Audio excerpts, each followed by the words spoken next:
of the Greenwich Representative Town Meeting. My name is Tom Byrne, RTM moderator. I wish you all a happy new year. As all members have received a copy of the call for tonight's meeting, the reading of the call will be omitted. Will you please join me in saying the Pledge of Allegiance? I pledge allegiance to the flag of the United States of America and to the republic for which it stands, one nation, under God, indivisible, with liberty and justice for all. Thank you. As all members have received a copy of the minutes of our December 14 meeting, the reading of those minutes will be omitted. Do we have any proposed changes to those minutes?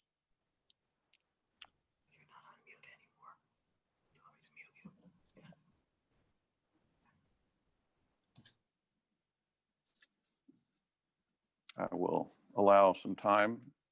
If anyone, nothing has been reported to us. As we go forward, if anyone does have suggested changes, if you could let us know in advance, that would be appreciated. All right, hearing none, the minutes as proposed stand adopted upon unanimous consent. At this point, I would like to recognize Adam Rothman, Chair of District 3. Thank you, Mr. Moderator. Can you hear me? Yes. Is Adam with us? Yes, I'm here. Can you hear me? By the way, will I be able to hear what's going on? Yes. Can you hear me, Mr. Moderator? Is he speaking? Trying to. He is definitely speaking. We could hear him. Okay. Thank you, Mr. Moderator, First Selectman, and members of the RTM. I rise today to call your attention to one of our members from District 3 who has been mobilized in support of our democracy at the U.S. Capitol. Specialist Edward Lopez Reyes is a citizen soldier with the New York National Guard. For those of you not familiar with Ed, he speaks 3 languages, and at age 23, he ran for the Secretary of State of Rhode Island. He's currently working on his PhD, as well as being a political consultant working on various political and social justice causes throughout our country. Locally, he's a proud member of District 3 and the vice chairman of our appointments committee. Ed is the essence of our democracy in action on both a local and national level. I'm proud to have Ed as a member of District 3 and equally proud to call him my friend. We thank him for his service and for standing tall on the wall in protection of our democracy. I ask that this be entered into the record.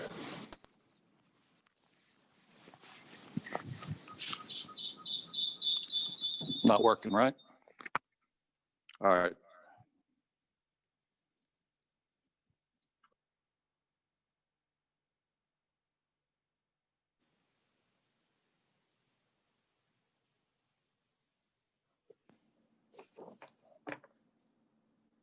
All right.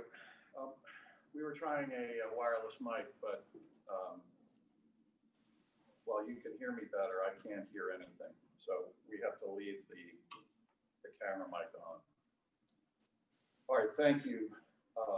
The wireless mic worked much better. And thank you, Ed Lopez, for your service. We will enter that in the minutes. All right, that brings us to the call for tonight's meeting.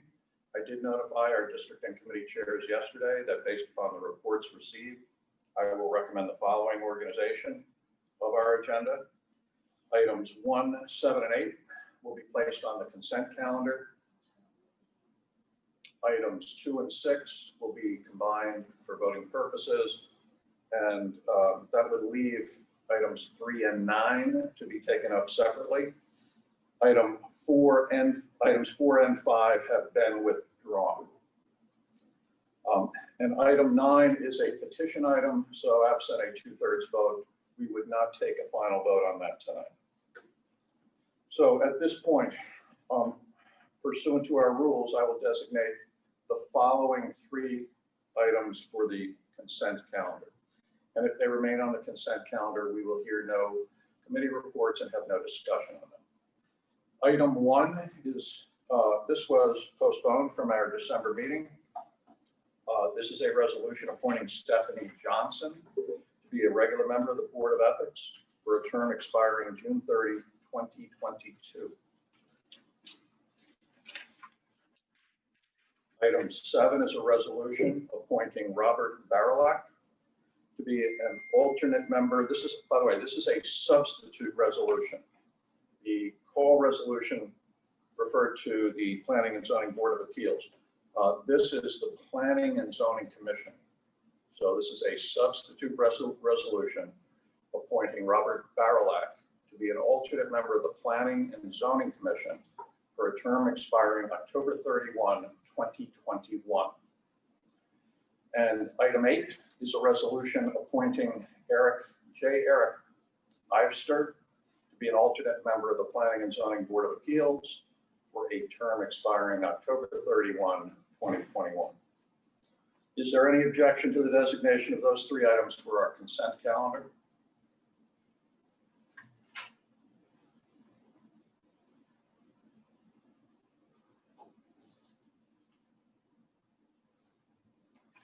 Hearing no objection, will the district tabulators please mark your voting cards? Consent calendar items 1, 7, and 8. Proceed to pull your delegation. Now, are we giving 2 minutes for this? Is that instead of our regular 5? I'll find that out in the calendar. All right. So we will allow 5 minutes for the voting. So, okay.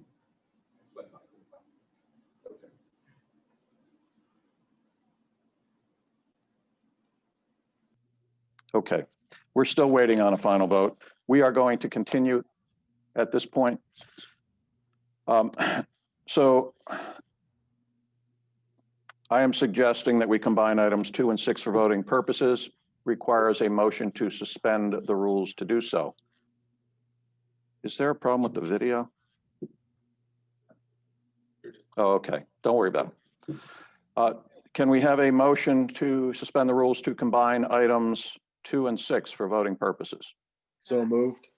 It has been moved and seconded to suspend the rules and combine items 2 and 6. A motion to suspend the rules is not debatable and requires a 2/3 majority to pass. Is there any objection to suspending the rules to combine those 2 items?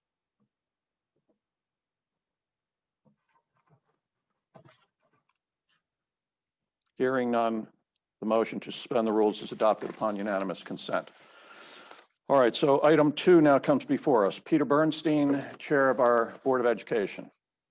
Thank you very much. Yes, item 2, resolved that the sum of $1,477,000 and the same is hereby appropriated to be added to the following account, B6800589, Project TBD, for costs associated with the HVAC replacement at Cos Cob School. Thank you. Will member please move the adoption of the resolution? Resolution on item 2 has been moved and seconded. We will now hear the reports of the committees that considered this item, beginning with our Education Committee and its chair, Kimberly Blank. Thank you. Item 2 is a request for an interim appropriation of $1,477,000 to fund the replacement of the HVAC system at Cos Cob School. Peter Bernstein, Dr. Tony Jones, and Dan Watson from the Board of Ed presented these items to us and answered the committee's questions. This appropriation will fund the replacement of 5 of the 6 air handling units at Cos Cob. These units are 28 years old and have exceeded their useful life.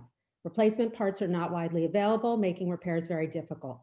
They had been scheduled for replacement in the fiscal year 22 capital budget for $3.5 million. Since there are long lead times in getting equipment and the system is in bad shape, the Board of Ed decided to ask for an interim appropriation rather than wait for the capital budget approval. This allows them to order the equipment immediately rather than waiting until July. They plan to complete this work over the summer.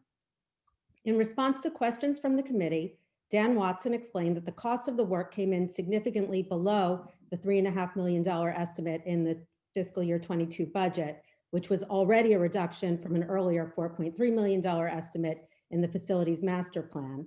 And it was lower because it was put out as a design bid package, reducing the professional services costs, and because the ductwork does not need to be replaced. We were told that there would be operational efficiencies from the newer equipment, but the Board of Ed hasn't estimated these or looked at the ROI on this project. We were also told that the new air handling systems would have improved air cleaning capabilities. We voted 12-0-0 to approve these items. Thank you. Thank you.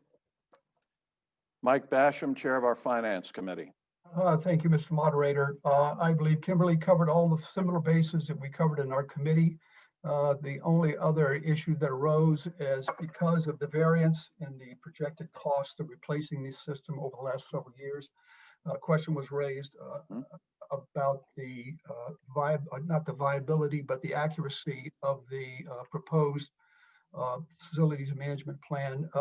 Dan Watson said that he thought the CIP numbers typically have been, that he's proposing are conservative. He didn't want to opine on the ones developed by the agents, the consultants that prepared the original facilities management plan.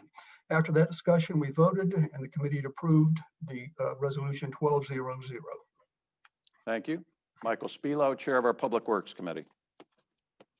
Our committee met on Monday via Zoom. Present were Superintendent Jones, COO O'Keefe.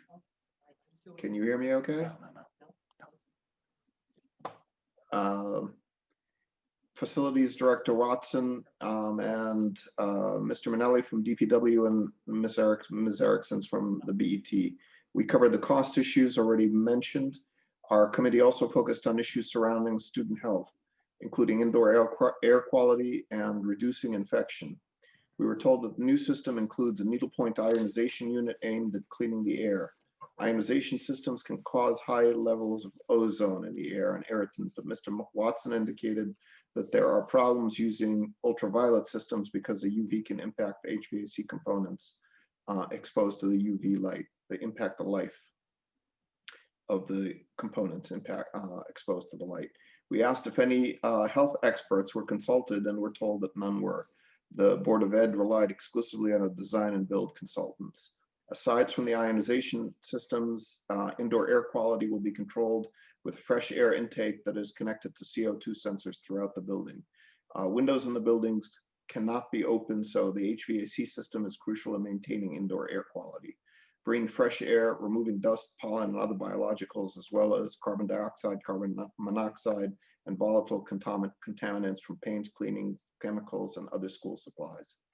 We asked about split systems in which each room contains its own unit so that air is not circulated between the classrooms. We were told these units were not considered due to cost. Our committee asked about maintaining temperature in all parts of the building, and Mr. Watson indicated that this is managed by the computerized system with valves and actuators. We asked about the cleaning of the existing ductwork, and Mr. Watson indicated that duct cleaning was part of the project and would be handled by the contractor, and that this would also be overseen by Mr. Watson and his staff. Mr. Watson indicated that the schools have an environmental consultant who could be engaged to make sure the cleaning was done properly. Mr. Watson indicated that the appropriation request would cover the cleaning cost. He also indicated that the equipment would be ordered as soon as funding was approved, but construction and installation would need to wait until schools were closed. After the Board of Education folks left, the meeting came up regarding the duct cleaning in town buildings, and Mr. Manelli indicated that the buildings under his supervision were on a regular schedule for periodic duct cleaning, but that this was not coordinated with the Board of Ed. Subsequent inquiries to Dr. Jones resulted in a 2-page memo indicating that COSCOB first floor ducts were last cleaned in 2018, and the high school and middle school ducts had some cleaning work done in 2013 and 2012. Other schools did not have duct cleaning as far as could be ascertained. Other research indicated that the EPA does not recommend duct cleaning unless there is evidence of mold, vermin, or clogging. However, this information was directed to residential buildings. In any event, Cleaning concerns aside, we felt the system was an appropriate addition to the schools, and our vote was 12-0-0. Thank you. Lucia Jansen, Chair of our Budget Overview Committee. Yes, hi, good evening. Happy New Year to you all. The BOC voted unanimously to take up item 2, even though it wasn't assigned to us, due to several anomaly factors identified in the Board of Ed's interim request. Also, the committee had an interest to learn why the Board of Ed was once again in this urgent situation, all too familiar as in 2018 when the Julian Curtis roof could not be completed without emergency funding held over the RTM summer break. As some may recall, after the roof mishap, in order to address the Board of Ed's capital planning and prioritization issues, the BET and the RTM had funded an audit that was conducted and delivered in February 2019 by Bloom Shapiro. Given the reoccurrence issue before us tonight, the BOC set up a future BOC meeting for the Board of Ed to return and update us on the Bloom Shapiro's 8 major findings and recommendations. The BOC's 2 core questions for the appropriation on the call was, 1, why was the HVAC not implemented prior to the end of life?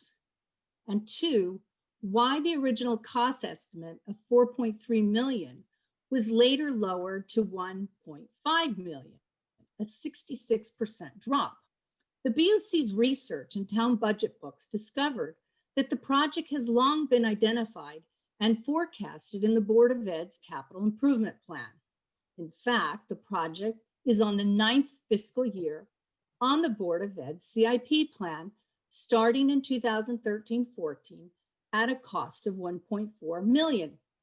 During these 9 years, there have been wide fluctuations with the cost estimates, as well as wide variations with implementation dates.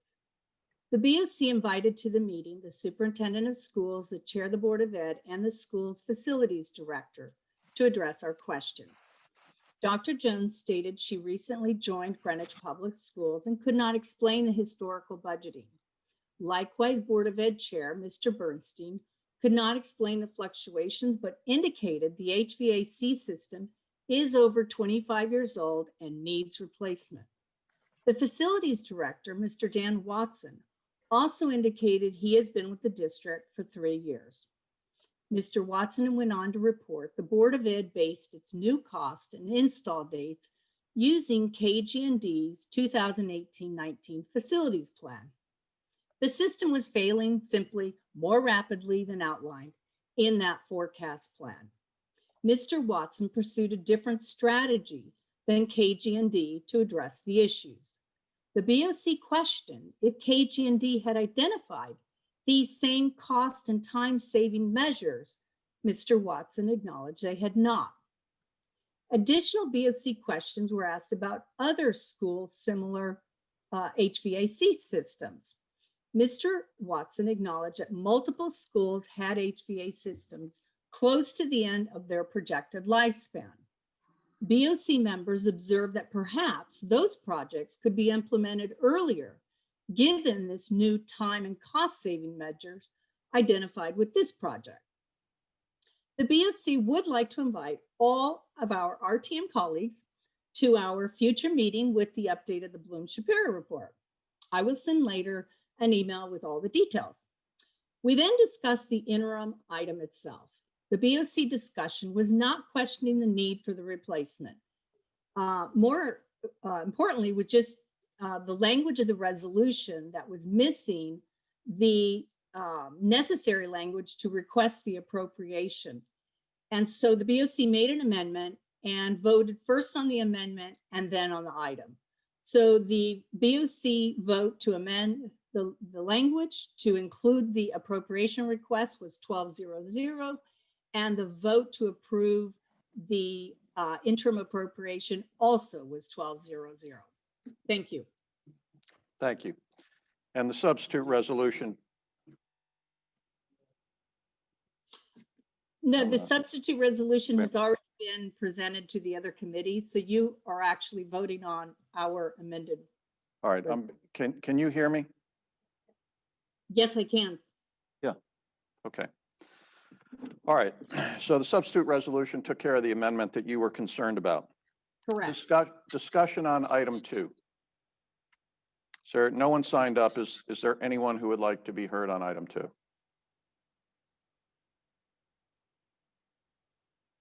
All right. We have one other combined item, but before I call for that, I do have the vote on our consent calendar items. Those were items 1, 7, and 8. Those in favor, 209, opposed 0, abstaining 3. Those consent calendar items have carried. Item 6 now comes before us. Tyler Fairbairn, Director of Community Development for the Town of Greenwich. Thank you, Mr. Moderator. Thank you to the RTM for having this item on this evening. We're submitting a substitute resolution for item number 6. There was one kind of critical resolve clause that was left out, and it was pointed out by the LNR committee. And together with the law office, we've added one portion to the end, just indicating that the RTM is approving this amendment to the town's 2020 CDBG annual action plan to include an additional $386,590 in coronavirus funding that was allocated to us in the late fall. All right, thank you. Can you find the slide for this?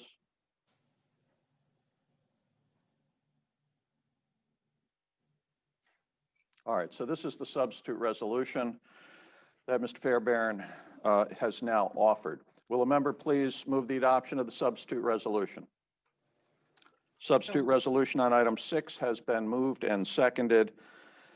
We will now take up the committee reports, beginning with Alexis Vulgaris, Chair of our Health and Human Services Committee.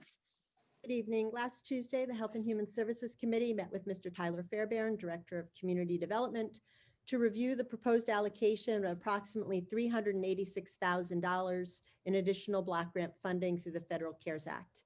In the interest of full disclosure, I'm also the chair of the Block Grant Advisory Committee, which is the committee that is responsible for making the allocation recommendations to the First Selectman.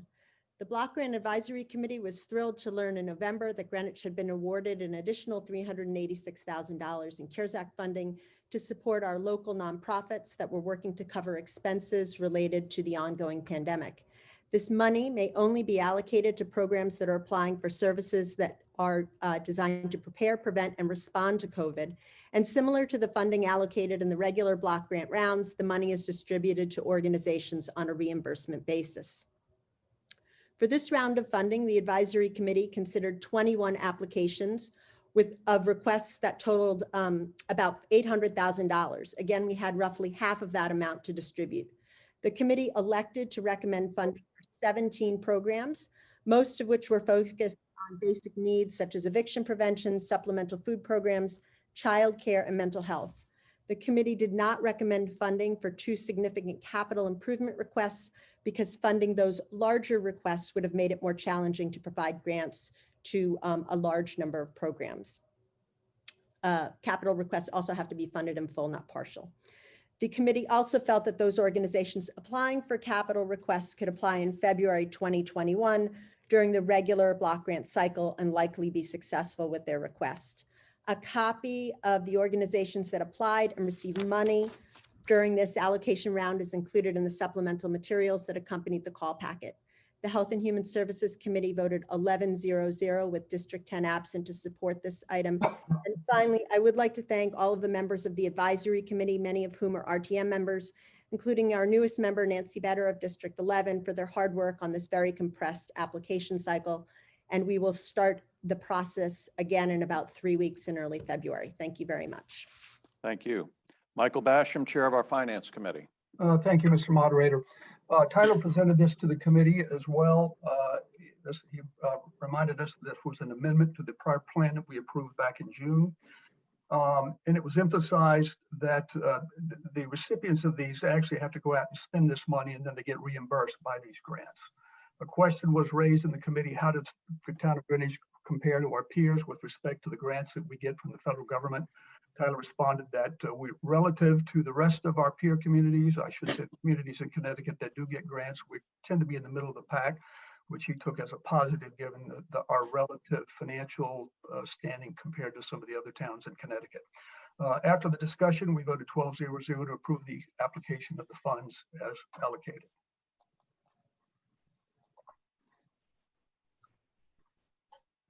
Thank you very much. Kip Bergweger, Chair of our Legislative and Rules Committee. Good evening, Mr. Moderator, members of the RTM and guests. The Legislative Rules Committee met on Monday, January 11. All districts were present. On item 6, we were assisted by Tyler Fairburn and Amina Ahmad, the Assistant Town Attorney. The town receives community development block grant funding annually from the federal government. And in 2020, the town prepared its program year 2020 action plan based on funds received from the Department of Housing and Urban Development. After adoption of the action plan, the town received additional funds through the CARES Act of $365,590, requiring an amendment to the previously adopted action plan. The resolution that was set forth in the call did not contain language effecting the amendment.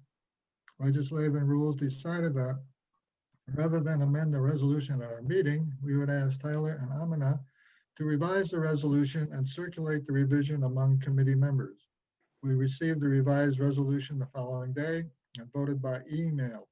The revised resolution was approved by a unanimous vote, and the committee members circulated the revised version among their districts. Thank you very much.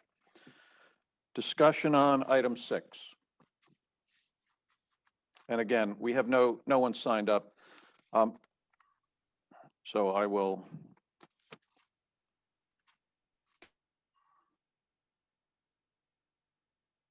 give a little time. Any discussion on item 6?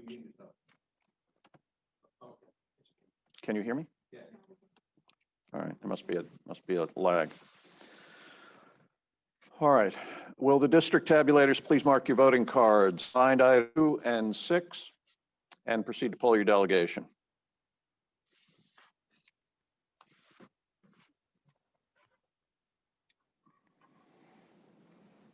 All right, the voting continues, but we will move on with our first separate item. That's item number 3. Michael Mason, Chair of our Board of Estimate and Taxation, with that resolution. Good evening, Mr. Moderator, members and guests. Item 3, to consider and act upon the following resolution requested by the Board of Estimate and Taxation. A resolution authorizing the issuances of $1,477,000 bonds for the town of Greenwich. The resolution is as it appears on your call. Thank you. Will a member please move the adoption of the resolution on item 3? So moved. Resolution on item 3 has been moved and seconded. Lucia Jansen, Chair of our Budget Overview Committee.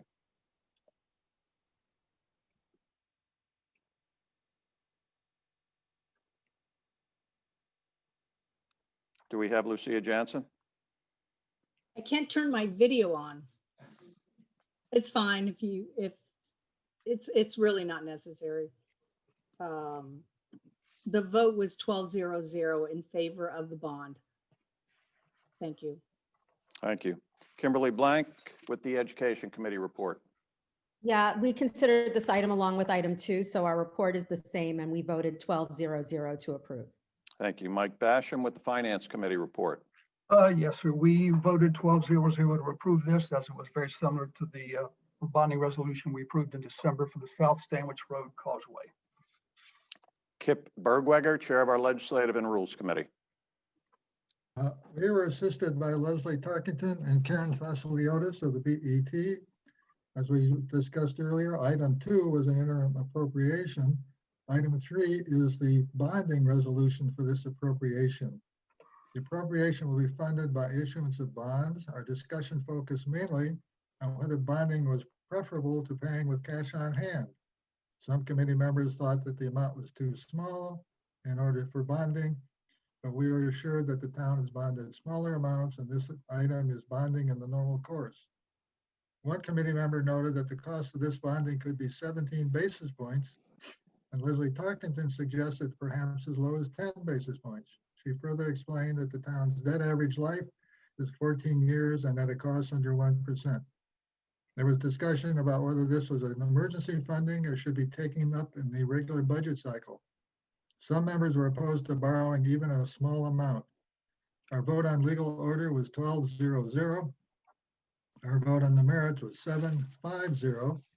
The sentiment on the no votes range from this is an amount too small to bond, to concern that bonding can become a habit and used frequently without thinking about it, to a position that the town should not use bonds at all.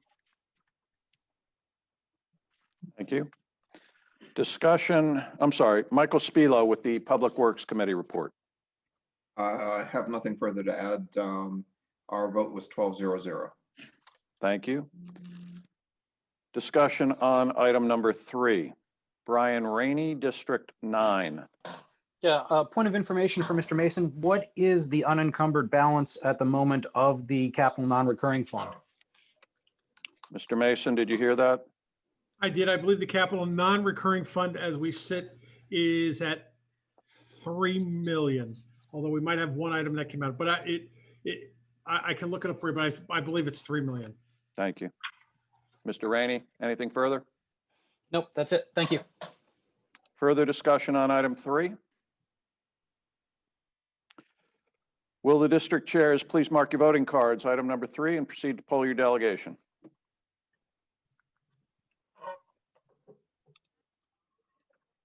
All right, we're still waiting for the vote on 3. I do have the result of the vote on the combined items. Those were items 2 and 6. Those in favor?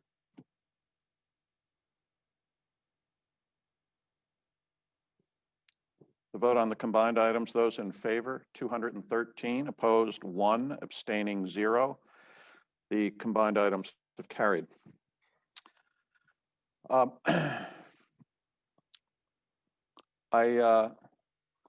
do want to alert our district and committee chairs that I am planning to have the annual meeting with moderator pro tem and all the chairs on February 17th.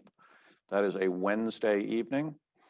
I will send something out, and I'll request if you have any issues you'd like to discuss to let me know, and we can talk about them then. So that's February 17th, and that'll be in the evening. Item number 9 now comes before us. Bill Lewis, District 1. Thank you, Mr. Moderator. Item 9 is a sense of the meeting resolution requested by 39 registered voters and is as it appears on the call. Thank you. All right, and this is sense of the meeting resolution that Greenwich Police be returned to their place on Greenwich Avenue directing traffic. Will a member please move the adoption of the resolution? Resolution on item 9 has been moved and seconded. We'll now get the reports of the committees that considered this, beginning with Lucia Jansen, chair of our Budget Overview Committee. Video is on. Okay, thank you. Let me just get this here. Thank you. The BOC voted unanimously to take up item 9. A couple of the 20 signatory proponents are members of the BOC. The petition requires a second read, so no vote was taken. Bill Lewis, one of the signatories, raised questions about removal of a police service with no parallel reduction in headcount, cost for a single bump out at Elm Street exceeding the original cost for the 2 intersections, loss of character on Greenwich Avenue, safety questions, loss of parking spaces, and lack of community consultation. Police Chief Heavey and First Selectman Fred Camillo responded as opponents. Chief Heavey said that it was his responsibility to decide how best to allocate police resources to protect the community. The chief mentioned the police will be redeployed to other better uses on the avenue and that directing traffic on the avenue was not the best use of resources. Fred Camillo spoke to the loss of 4 to 5 parking spaces at the Elm Street intersection and the possibility of more parking spaces with other future intersection renovations. Mr. Camillo indicated that parking has been a problem for decades and mentioned a variety of ways to address the issue that have been implemented. A valet parking service for $20. There is the exploration of a trolley on the avenue for pickup every 20 minutes and smartphone applications that are coming out to address parking issues. It appeared to some the proposals offered insufficient solutions to the shortage of parking. And that was it. All right, thank you. Now, you did mention you didn't take a vote because of our second read rule. I will point out to our chairs that that will be an issue that I would like to discuss at this leadership meeting in February. My view very strongly is that we should be taking votes on the merits every time that it comes before us. But we'll talk about that in February. Okay. Kimberly Blank, Chair of our Education Committee. This item was not referred to education, so we have no report. Sorry. Mike Basham, Chairman of our Finance Committee. Thank you, Mr. Moderator. Chief Heavey presented this item to us, and he to reiterate some of the comments he made to BOC. He believes that redeploying the officers on the avenue is a better use of the current resources that he has available to him. He did reiterate that this is not something that has to be cast in stone, that if we come to the conclusion that we're better off having officers on the avenue, then that could certainly be something that to be considered in the future. He did go on to discuss the bump outs and the benefits that he saw of them from a safety perspective. We had Alan Gunsberg, the chair of the Selectmen's Committee on Persons with Disabilities, along with Stephanie Cowie, the vice chair. They spoke to us and they said they believe the bump outs would improve pedestrian safety for people generally, and particularly for people with disabilities. We had Alana Hines from District 1, a petition signer. Also, an alternate finance spoke on behalf of the SOMER. She said they were not in opposition or opposed to the bump outs or potential improvements on Elm Street. They were more concerned with the fact that citizens believe that once the COVID crisis is behind us, the traffic patterns will return to normal, resulting in greater potential safety issues with respect to the citizens crossing the streets. She said that more importantly, from her perspective, the police on the avenue is a tradition that contributes to the unique character of the town of Greenwich. And that was the end of her discussion. We did have some questions were raised about the potential cost savings associated with this activity or this action. We didn't have any hard numbers with respect to what the impact on the police department would be. We had a rough estimate on what the cost of the bump out would be, but we understood bump outs would be, but we understood that that number was probably going to change at some point in the future. As a result of it being the first read, we chose not to take a vote on the merits. Richard Newman, Chair of our Town Services Committee. Good evening, Mr. Moderator, ladies and gentlemen. Town Service held a joint meeting on item 9 with the Transportation Committee, so we could entertain Chief Heavey between both of us. We had Ed Dodakis present the SOMER for District 1. Ed stated that they were bringing the motion so that the community can discuss removing officers from Greenwich Avenue traffic duty after 94 years. District 1 believes they keep order on the avenue along with helping pedestrians and automobiles cross the street. Ed mentioned that police direct traffic all over town, so why not on Greenwich Avenue? And it was pointed out that most of the time, the officers working street construction are off duty and being paid by the contractor. They are not reassigned from their normal duties. Chief Heavey joined us to explain his thinking on the subject. He pointed out that the Lewis Street officer has been removed 12 years ago without adverse consequences. The stop signs work quite well, the 16 hours that the officers are not posted. The police department in 1986 had 176 sworn officers. In 2015, it went to 155. In 2019, 154. And as of last year's budget, July 1, 2020, they're down to 152 officers. That's a 24 officer decrease. The officers being removed from the traffic detail in March 2020 was directly related to the pandemic. With little pedestrian traffic or auto traffic on Greenwich Avenue, the officers were redeployed to the overcrowded parks and recreation areas. A point that was brought, which was removing the officers lowers police presence on the avenue. To that point, we currently, with the current deployment of the 4 bike patrol officers on the new electric bikes that we approved at the last meeting, and 2 ORCA team officers, we have more officers on the avenue working longer hours than in the past. And for those, we did ask to explain ORCA. ORCA is a team that the department put together. It stands for Organized Retail Criminal Activity Team. They work with the retailers to thwart shoplifting and identity theft and other criminal activity. All the store managers have a direct dial to their cell phones, and they can call them if they see anything that looks suspicious. In 2020, the team helped prosecute 64 felonies, including a stolen gun in a stolen car. Chief Heavey pointed out that officers standing in the middle of the street would not have been able to do that. Traffic officers will continue to be assigned during the busy holiday season, and the Chamber of Commerce pays for officers for sidewalk sale weeks. Bicycle officers can and do step off of their bikes and into traffic duty when needed. The Havemeyer officer does it often. We discussed the proposed bump outs at Elm Street and other crossings. Alan Ginsberg, the chair of the Selectmen's Advisory Committee for People with Disabilities, thinks the bump out will be a significant positive for those with mobility issues. For anyone who would like to see what the bump out would look at, if you go to Greenwich Avenue at Fawcett Place across from Melly Malo, that's the bump out they're planning on using. When you do cross it, it's narrower. You look at the traffic coming down the street, it's quite busy there. They stop, you cross the street. The bump outs eliminate 4 parking spots, not the rumored 18 to 20.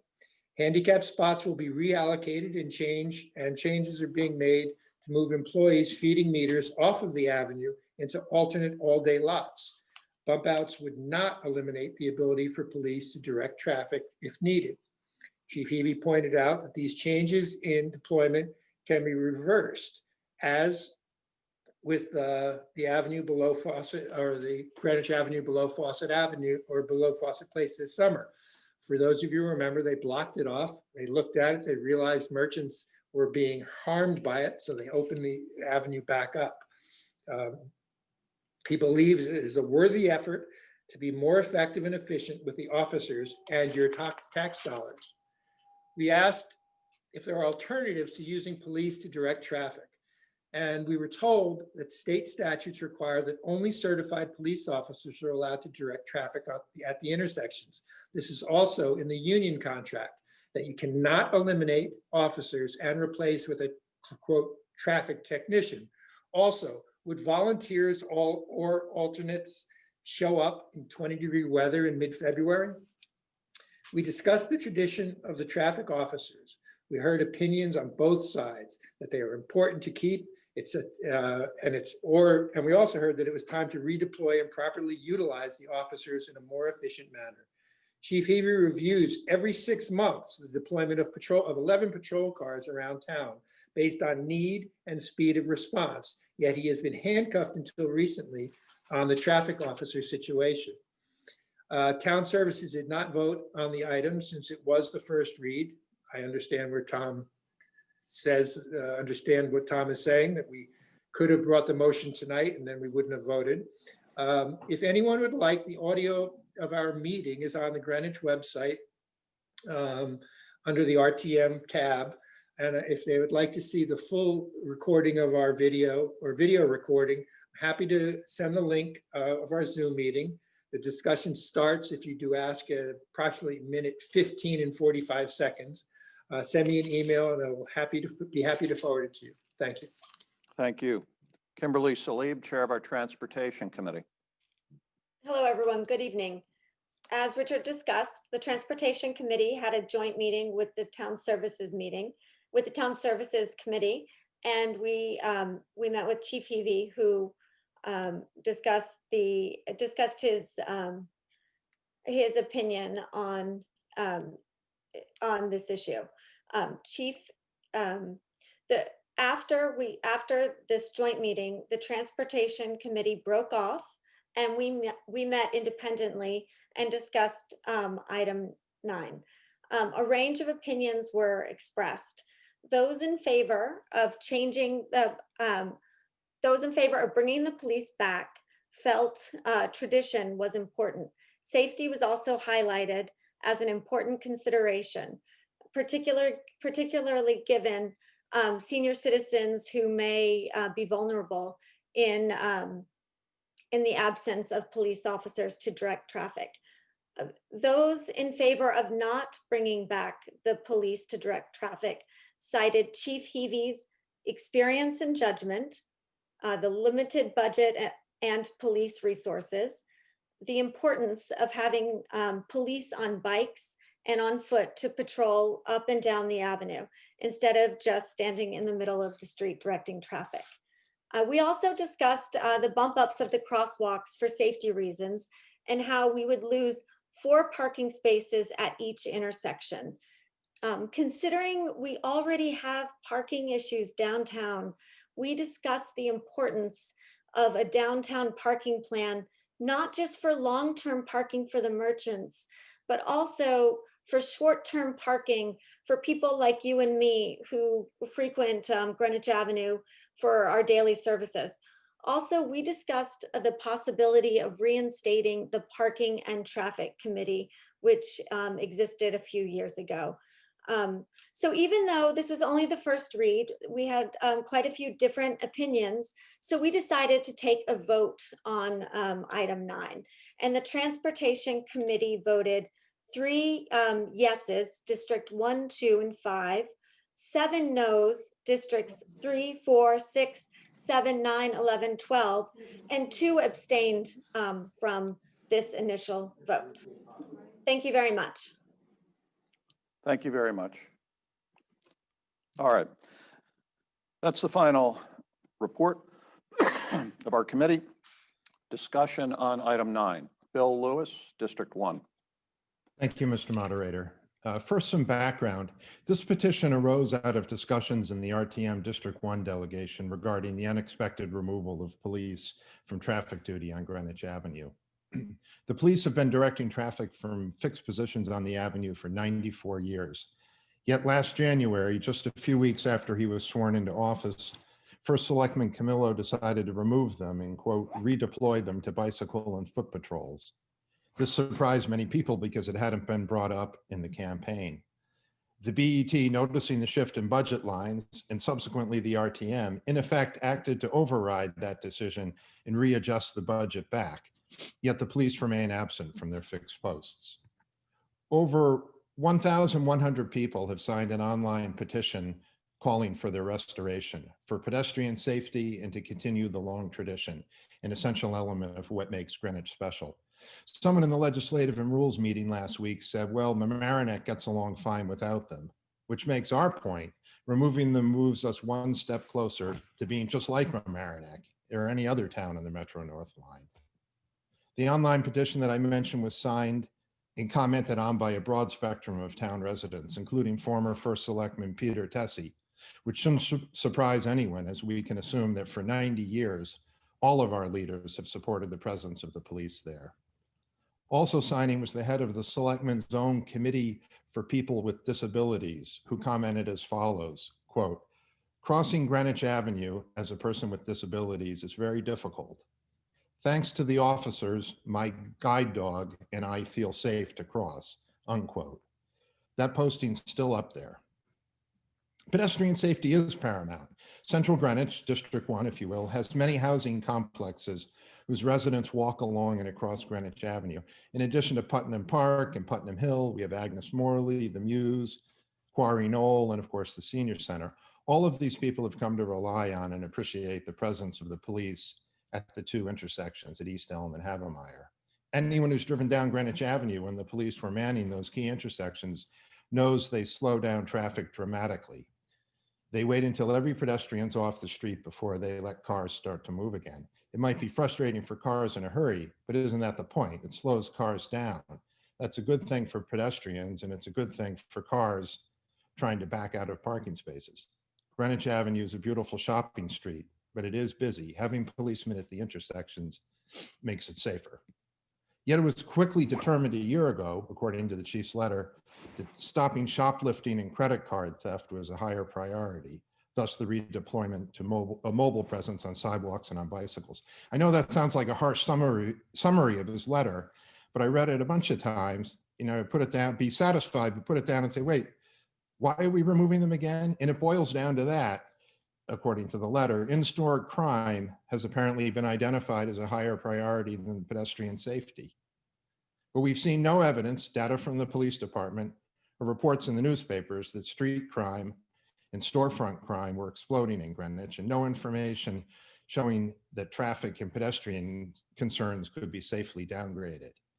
The chief's letter did say, without providing confirming data, that there was a rash of shoplifting, identity theft, and misuse of credit cards in 2019, and that was having a big impact, negative impact on residents and merchants. But I've never heard residents complain about such an outbreak. And regarding the merchants, they probably do appreciate the sidewalk presence if it's real and will in reality continue. But the key question is, did anyone ask the merchants if they'd prefer this reconfiguration, the deployment to sidewalks and away from the highly visible positions in the intersections? Was a survey of the merchants taken? Note that the removal of police from traffic duty doesn't save money. The same officers at the same rate of pay will simply be doing other duty, as noted. So it's not a fiscal or budgetary issue. Also, people have suggested this sense of the meeting resolution is attempting to either micromanage the police department or to express no confidence in it. This does neither. Everyone, as far as I know, appreciates the excellent work of the GPD. Everything they do exceptionally well. We simply want them to return to performing a key function which they've done so well for so long and which has contributed immeasurably to the town's character and safety. Thanks for listening. All right, thank you. Fred Camillo, our first selectman. To be Thank you, followed Mr. by Moderator. Ed Dudakis. I'm sorry. Thank you, Mr. Moderator. Good evening, everybody. I wasn't going to speak tonight, but again, listening to the previous speaker talk, he made the same statements the other night at the BOC meeting, and I corrected him, and he repeated them again tonight. So that's why I'm responding. He brings up Alan Gunsberg, who's the head of the First Selectmen's Disabilities Committee, and brings up a statement that Alan made early on, when Alan did see that we were taking the police off the avenue and bumping out the intersections. He was concerned.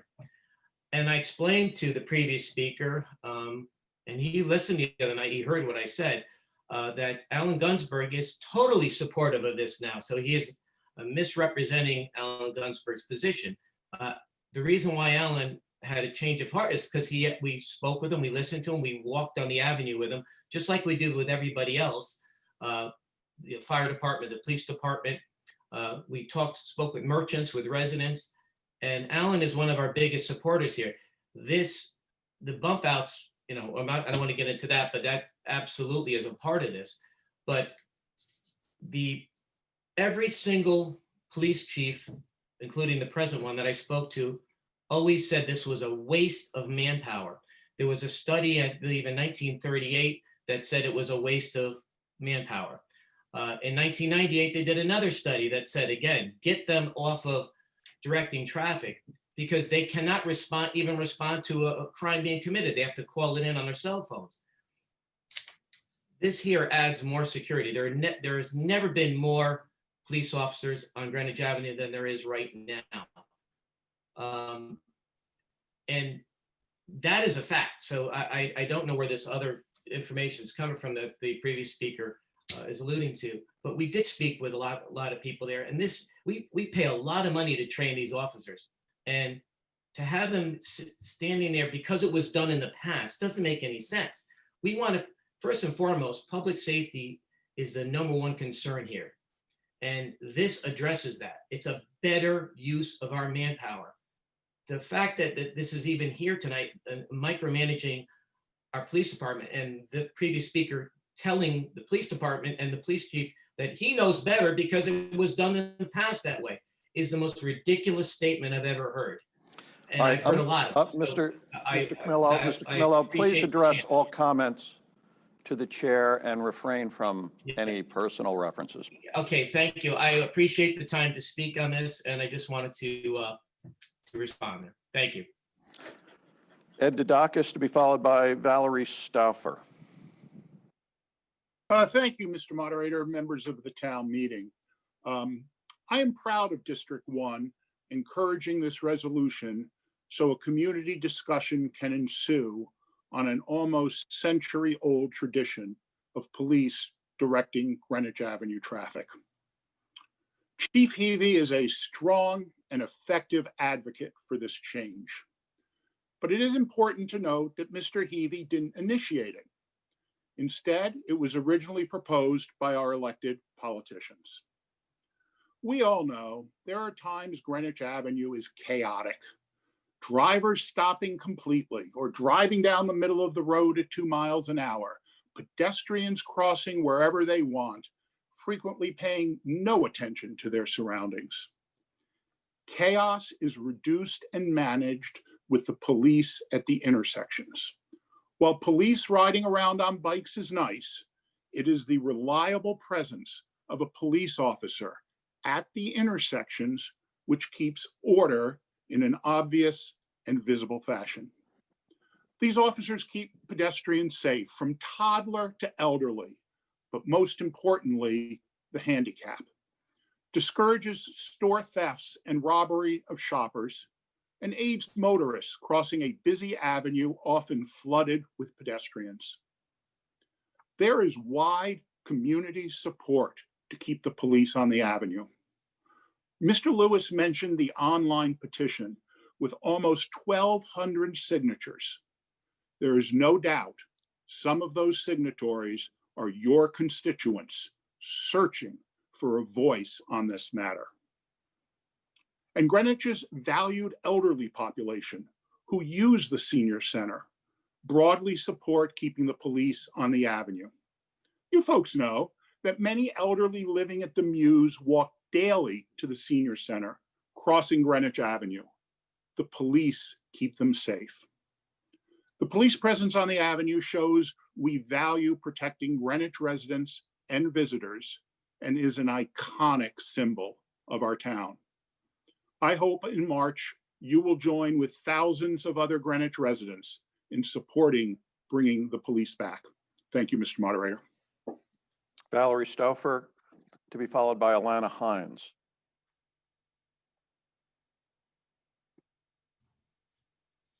Can you hear me? Yes. Oh, Yes, we can. Right. I'm Valerie Stauffer, past chair of District 7. Over 30 years ago, I joined the RTM. Over the years, we voted to encourage the presence of police staffing at 3 intersections. I am also a graduate of the Greenwich Police Citizens Police Academy. I am no longer a member of the RTM, but I'm still advocating for ways to improve the experience of coming to the Avenue. Now that choice of police directing cars and pedestrians once again is before the RTM. Last Saturday, I drove to the intersection of Lewis Street and Greenwich Avenue. Cars from 3 directions were trying to navigate. Pedestrians were crossing. Cars were determined to move through that intersection. Finally, I realized I just had to go for it and hope that no other car was also just going to go for it. I made it and then parked above the intersection with Elm Street. Now I was a pedestrian trying to cross the avenue, running quickly to beat the cars bearing down on me. I saw 2 policemen cycling by, but they were not tasked with dealing with the intersections. By the way, today, an accident on East Elm Street near Greenwich Avenue closed all traffic. I realize that the members of our police force are highly trained and also expensive. What about training a corps of crossing guards to staff those intersections? We need to think creatively. Signal lights are an obvious alternative, but not only would the capital costs be high, I believe the flow of traffic would slow significantly. Bulk outs are proposed for several intersections. The distance to cross the avenue would be reduced, but the intersection of pedestrians and cars will still be hazardous without police staffing. And if each bulk out results in 4 less parking spots, the flow of drivers looking for a place to park will cause even more chaos on the avenue.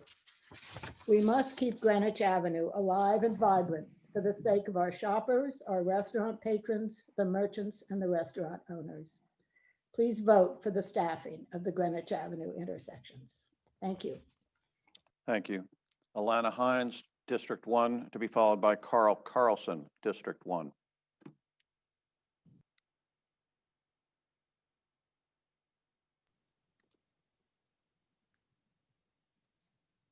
Hi, this is Alana Hines. Can you all hear me now? Yes. Hi, everyone. Alana Hines, District 1. I don't want to reiterate what some of my colleagues have said, but first I do want to thank everyone for taking the time to discuss this issue. As Bill and Ed stated, it has been something that came up frequently in District 1 throughout the past, 10 months or so since we've been in this new situation.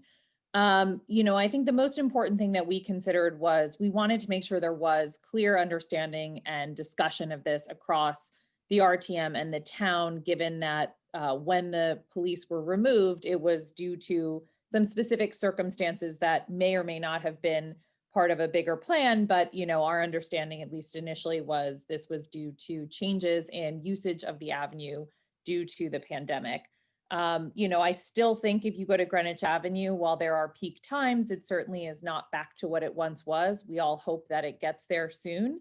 But I do believe that when it returns, even with the improvements, which, I support the improvements of the bump outs, I think they will be both aesthetically and otherwise improvements to the avenue. However, I'm not sure that we've seen that these are sufficient to replace the police presence that has served us very well. And frankly, I view this as a vote of confidence that people in the town do like and support the active presence of Greenwich Police on the avenue in fixed stations where I, knew for years that I could find police officers. So, I'm looking forward to more discussion on this. I strongly support this as a show of confidence in the value that we think the police bring to the avenue in a very visible and sort of known places, and hope to hear, more support for it, or, additionally interested in more ideas for how we continue to make the avenue safe as we look to continue to make it much more of a pedestrian friendly and motor vehicle friendly location. So thank you all for your time. I don't want to, retread too much territory, but, please know that, we did reach out to folks across town and got support from many districts for this. Thank you. Carl Carlson, District 1, to be followed by Don Conway, District 2. Mr. Byrne, can you hear me? Yes, I can. Mr. Moderator and fellow members of the RTM, I have been acquainted with Greenwich Avenue for about 65 years. I live about 3 blocks away from Greenwich Avenue, and for the last 30 years, most days of the year, I have walked down from my home to the old post office or my downtown building on Bruce Park Avenue, where I am now. So I have had a great deal of incidental experience in watching the traffic on Greenwich Avenue. Now, in the last dozen or so years, there's been somewhat of a decrease in activity on Greenwich Avenue, first due to President Bush's depression, and then most recently to the COVID disaster. But I think Greenwich Avenue is going to come back as a shopping area, and one day it will be vigorous again. My personal experience is that Greenwich Avenue with traffic is sometimes very congested. And sometimes there are great trucks going from east to west. Sometimes there is just back up all the way to the top of Greenwich Avenue, going down to Lewis Street. And sometimes you have a funeral or a service at St. Mary's Church, which produces a great deal of more congestion. I was alarmed when I first heard about the idea of building a berm at the center of Elm Street and Greenwich Avenue. I understand the berm would be at the height of the sidewalk along the Bank of America and adjoining corners. I think for controlling the traffic, the building of the berm, which the town has on its books, and I believe some people in town administration want to begin this winter building, is one of the worst mistakes that anybody has ever proposed for the town of Greenwich. I hope that the berm and the constriction of the driving area is not carried out.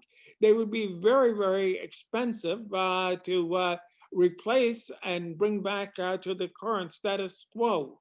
If we just analyze what the possibilities are of handling the Elm Street Greenwich Avenue intersection, we come up, I think, with four situations. One is to bring back the police. One is to build a berm and put up the bump outs. A third is to put in a traffic light. And the fourth is to do nothing at all. I would say that if there is division on it, that doing nothing at all might be a compromise for a little while, but really the best thing is to return the police. The worst thing is to slow the flow of traffic down there so that you will have an incredible buildup of traffic that will move at a snail's pace with a berm and the bump outs. So I recommend very, very thoroughly to the membership that they vote in favor of this sense of the meeting resolution. I must point out to the membership that I believe that I am acting not only for myself, but for the bulk of my constituents in District 1. I believe the people in District 1 do wish to have the police on Greenwich Avenue, and we're trying to help the town administration not to make a bad mistake. Thank you. Don Conway, District 2, to be followed by Arlene Lamazzo, District 6.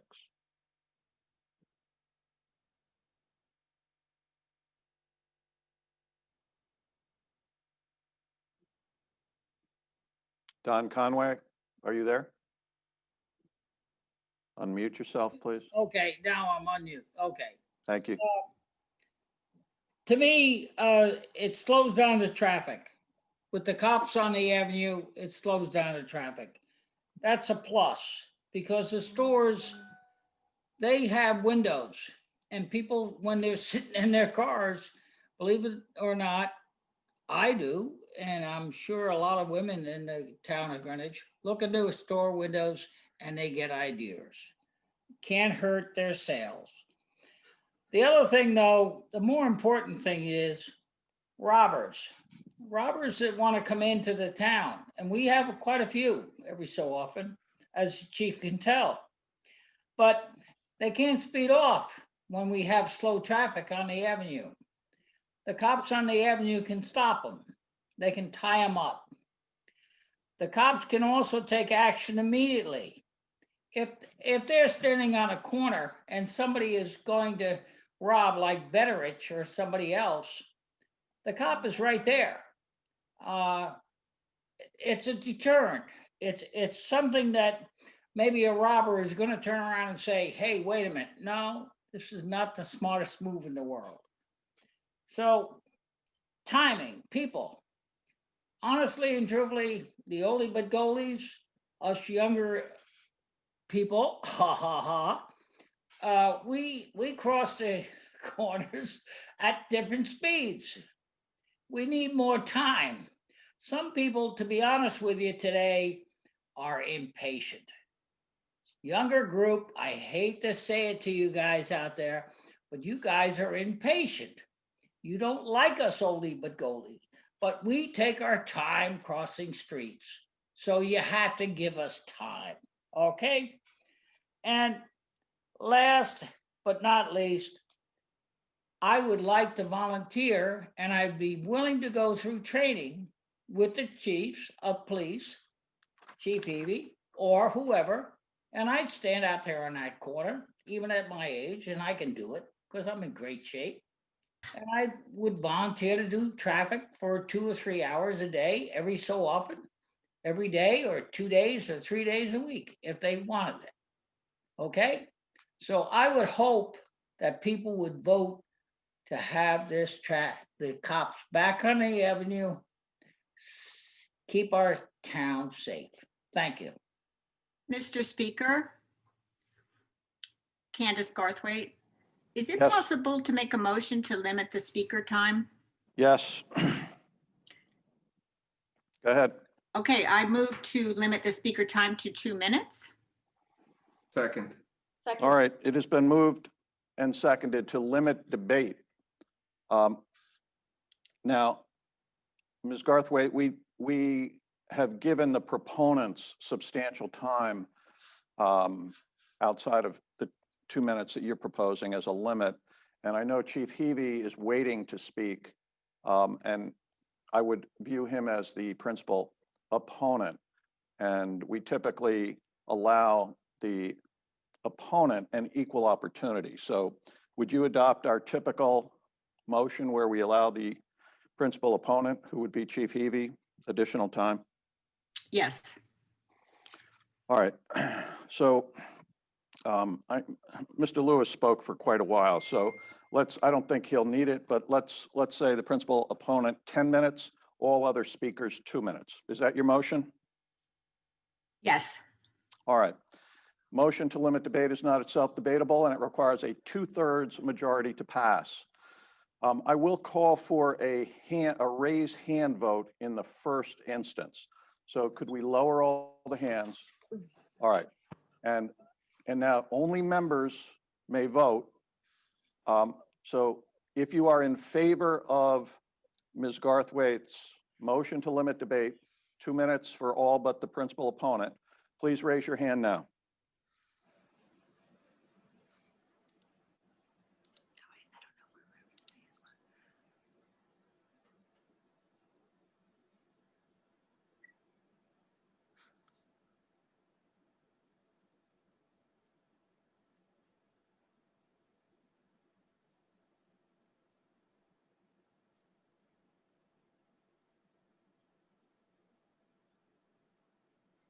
All right, so I have 155 in favor. Let's lower those hands.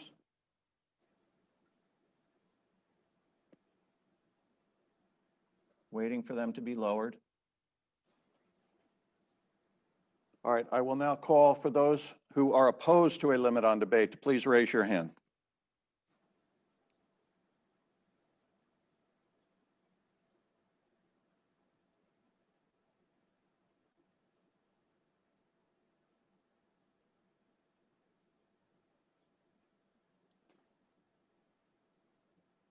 All right, it bounces around. It does this is between 22 and 23.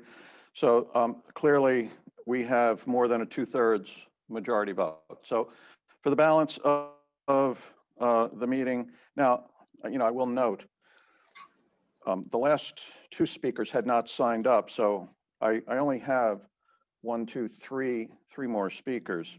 So at this point, Arlene Lamazzo, District 6, you have the floor, to be followed by Peter Tessie.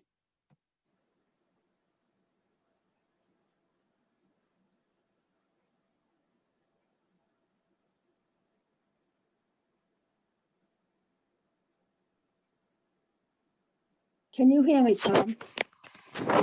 Tom? Yes, we can hear you. Good. I'm speaking to oppose this SOMR I have seen the renderings of the proposed intersection there. There are two things that it accomplishes. Yes, it makes it easier for pedestrians to cross because of bump outs, but what's missing is that it also is part of a enhancement, a beautification proposal that's going to be done up and down the avenue. It's going to have a large section of like garden on all four corners with shrubs, green shrubs. It will be green all year round and with flowers. So the corners are going to be quite beautiful when all is said and done. As for the quaintness of the police on duty, when I moved to town in the 60s, we had mom and pop stores and policemen were quaint.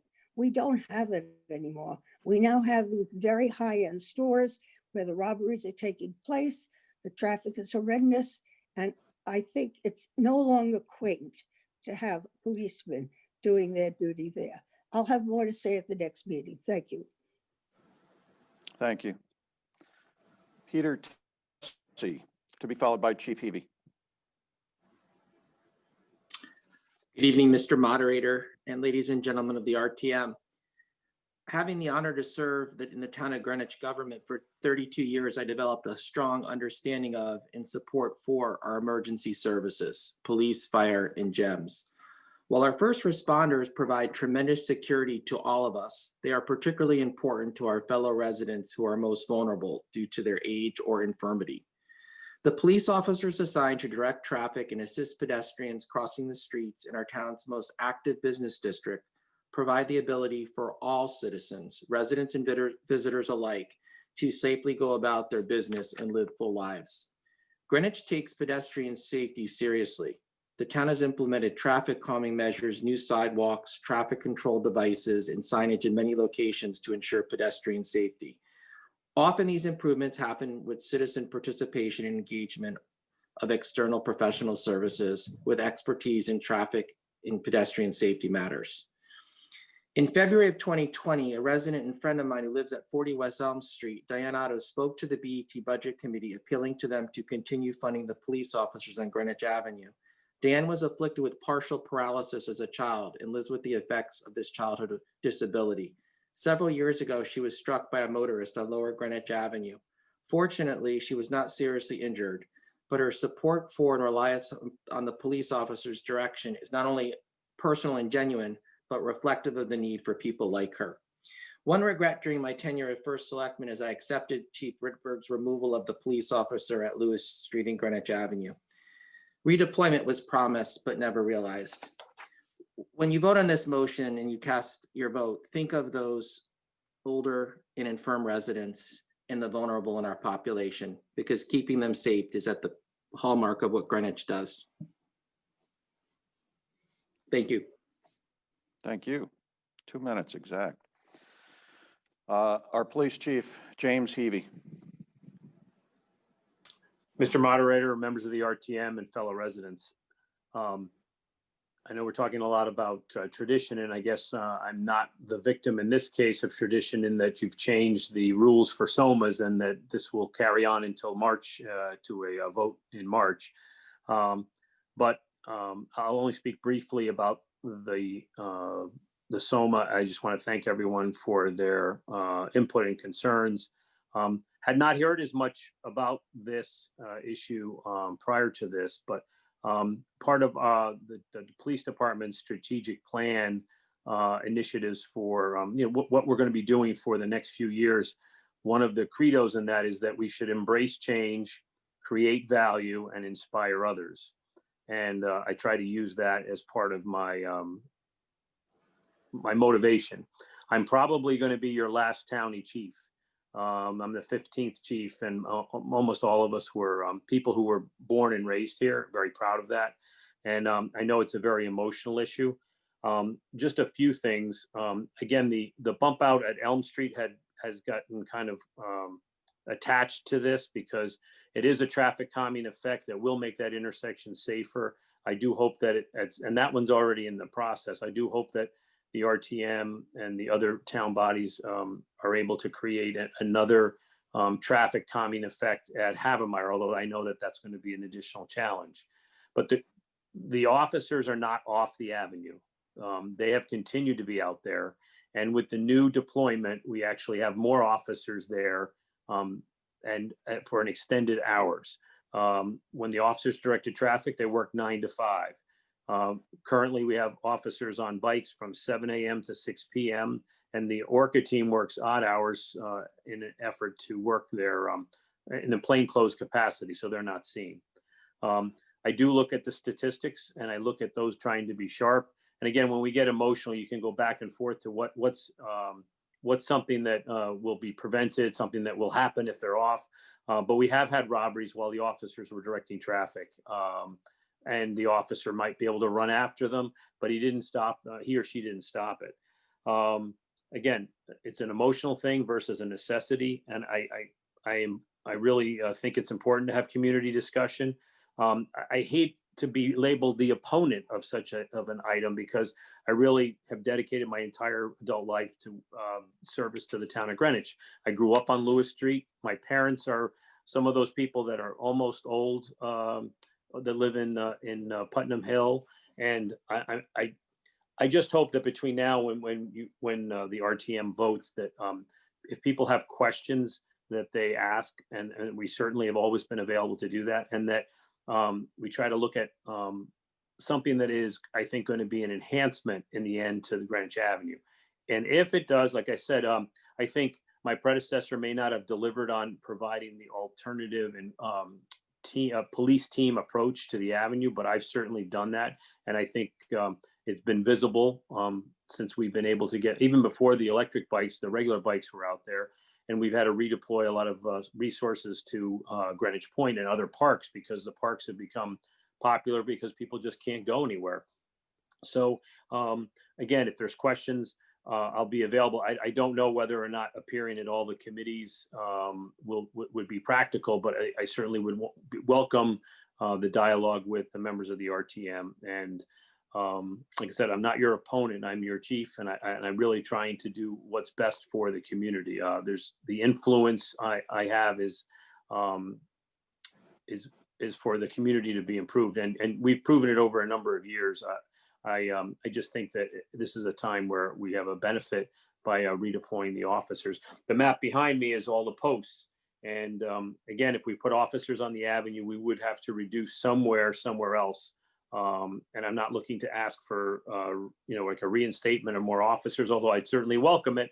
I recognize that that's probably not in the cards, but I think it would be important to recognize that we would have to adjust some of our other services, and that could affect our level of service. So I thank you for your time. And like I said, between now and your March vote, if people have questions, they should feel free to contact me or my staff, and we'll try to get back to them with information. That's all I have. Thank you. Thank you.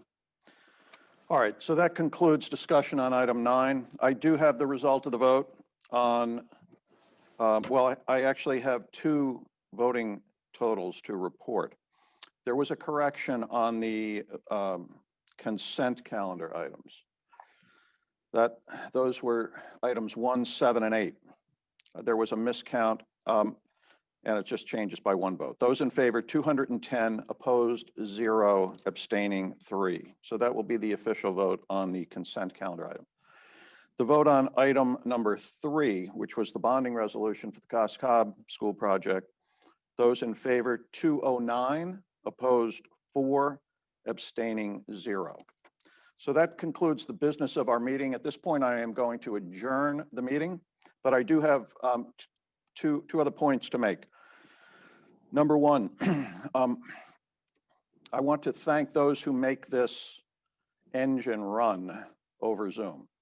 We, of course, have our moderator pro tem, Alexis Vulgaris, who organizes everything down to the last dotted I and crossed T. And I thank Alexis for all of her hard work.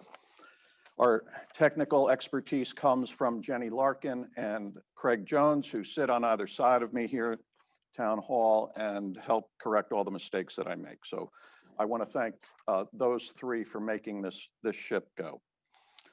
And I want to thank tonight, and Kimberly Spezzano, who has been working round the clock weekends, 24 hours So Kimberly Spezzano, thank you for all the hard work that you have done to keep the paperwork in order and the votes being tabulated tonight.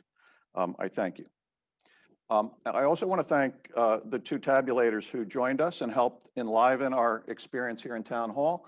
We welcome more to join us as we go forward. Hopefully we will emerge from this Zoom virtual environment sooner rather than later. So I want to thank Catherine LaBalbo and Jude Collins for joining us tonight. And finally, I want to remind the RTM leadership that we will be meeting, I will be meeting, and Alex Vulgaris will be meeting with you on February 17th. And there are important issues to discuss. I'll just remind you, one issue is this question, do we vote the first time second read items come to us? We came very close. I'm not going to go into the details, but we came very close to a motion being made tonight to vote on item 9 this evening. And I hope everyone recognizes, without any recommendation from all but one of our committees, we're really not in a position to take that final vote, but we should be in a position. So February 17th, I'll send out a mailing on that. And that concludes our business tonight. I thank you all for joining us. I wish everyone a happy new year. Look forward to seeing the leadership in February and everyone else in March. Good night.